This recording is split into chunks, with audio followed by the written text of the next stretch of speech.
take as an example the Bible, the Torah. So there God created Adam, and then from Adam's rib, this is important, God created Eve. Yeah, but Lilith was already around. Lilith was there before, but Lilith is a total different story. So this is an indication that the active is creating passive and active. The active is creating Passive and active. The push and the pull. Or receptive and active. Receptive and active. The I mean, passive yeah, sense. receptive and active. The push and the pull. So if you look to the push and the pull, and the male and the female, it's not, one male and one female. It's layers of male and femininity on top of each other. Archetype. Yeah, it's an archetype. Everything is built like that. If you look how a muscle is working, it's with push and pull. Otherwise, it wouldn't work.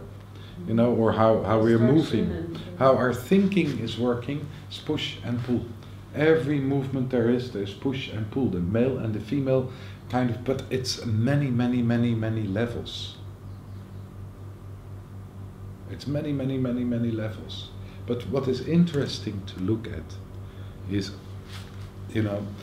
if you really go deeply, and the active we know, because we live in what Georgie brought forward, in a time right now where there is a lot of activity, often without direction.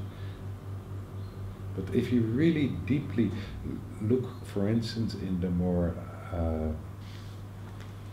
female aspects, for instance, what would bring forward is what he would place in the female area is intuition. And then intuition is not the act of intuition, the moment that you get an intuition. But if you really look into intuition, what it needs is somewhere to fall in, to find its right place. And this is the depth of understanding the female. It's not receptive in the way only of grasping. That could be. But grasping is an action. But it's receptive in the way that it gives the time space, gives the ground for something to fall in exactly the right place. In time. To exactly come to, it's more as in time, even it goes beyond time. Why? Because, also time is a form. So again, in time there is a push and a pull. In everything you can see a push and a pull. In stillness, it's a form. So we can move beyond stillness. As long as we hold on to stillness as an experience, it's a form. It's it is the where whatever is pushed and pulled, which is male and female, to find the space where it can totally how do you say it? I don't know the English good enough to say it in English. In Dutch I could say it. Let's give me some time. Where it can totally manifest itself as itself. Fulfill his potential. This is the female aspect which is giving this. It's giving this. That's the deepest female aspect. That it's allowing for this. Seed. Whatever it is. It's allowing for it to manifest and become what its own intention is, whatever it is. Exactly. Okay. Exactly, whatever it needs to be, without push and pull. You understand? And this is a different kind of still. This is pure receptive. You understand? Without any push and pull in it. So, when you look to all process and you move back even the creation, so it comes back to this. This is the oldest part. This is where it started. It could not start with an action if this was not there.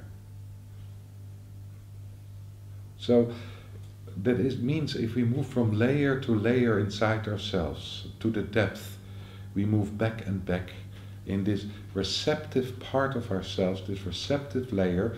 This can be silence, this can be stillness, this can be emptiness, this can be death. It's all the receptive layers in which, you know, whatever there is as form before that can unfold itself freely. And this is partly the whole process of inner growth.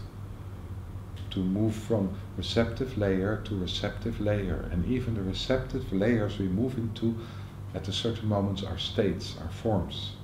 And to let go of that form again. And let go of that form again.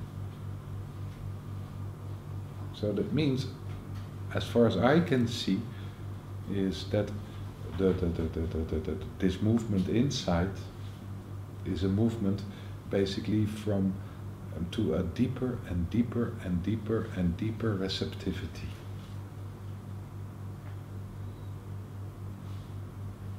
What is it that's the deeper and deeper and deeper receptivity? The whole process of inner growth. Process of inner growth. So it's the same for male and female?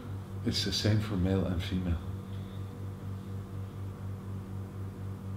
And this deeper receptivity, and that's important to understand, gives a precision to the activity. It gives a position, is that what To we the use? activity which takes place. You know, it's very simple. If you want to give a precise answer to a person, it's only possible if you really listen to the person, if you understand the person. And the better listener you are, the more precise your answer can be. We all know this. This is quite simple. So our actions become very precise if we have the space inside, you know, in which whatever is provoking an action, wherever it's coming from, if this is from God, if it's from, you know, the environment, from the dog, from, you know, the pot cooking over. It doesn't matter. They become more and more precise. The more the space is there to receive whatever is coming in. Is there a way to nurture it in a child, this quality? Other than do it yourself? Or this is the answer? That's the answer. Like is, or let's say, go to the negative way. Is there a way that you block in your child from allowing it, this receptivity? By not listening. Maybe, By not Dana has a listening. response. By not listening. Yeah. But you know, the beautiful thing What is is if we are really listening, and that's what Church also brings forward in this listening. There is in the receptive is the awareness. In the active can be awareness as well, but in the active is the awareness. You know, it's awareness. Consciousness is moving through the receptive. It's not moving. It's when you talk to me and I'm really listening and I'm totally aware of what's happening. That's also a kind of recepting, being receptive, being listening. It's not active. I'm actively listening. When I'm really listening, then whatever you say, what is happening is what you say, you become aware as well of it. And this becoming aware of what you say is exactly what gives to a child the ability, you know, of this listening, to give them time, space to really listen what they say themselves.